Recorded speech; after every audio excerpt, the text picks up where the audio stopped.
Oh, hello. I didn't see you there.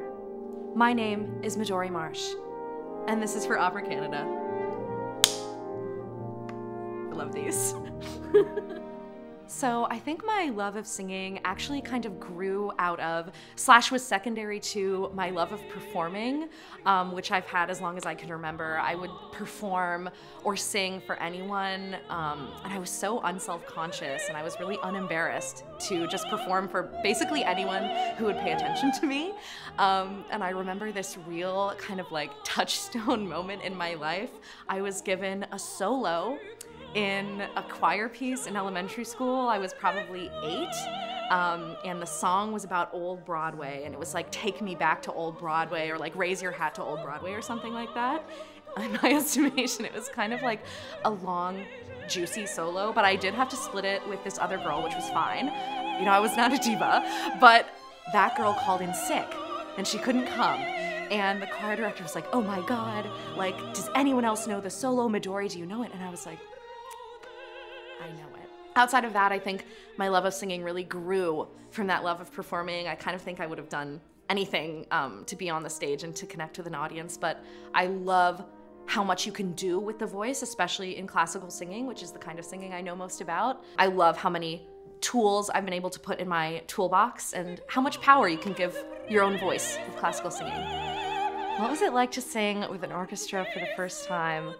I mean, so corny, but it's kind of magical. And I think, you know, when it comes to singing with orchestra, like it can feel like the first time over and over again, because singing a different piece or in a different hall or with a different group of musicians, like it's kind of a different experience every time, and each time just has its own like magical elements to it. Do I have a ritual to help me focus? No. Yeah, I wouldn't say that I'm like the queen of being focused, but that's okay. It's kind of just who I am as a person. I'm a little bit type B, I would say. You know, I don't think you have to be any one way to be in this industry. I think we kind of all keep secrets from each other, and we don't want each other to know that we're like eating chips for breakfast or arrangements, or that we're not good at traveling. But these are all just parts of you.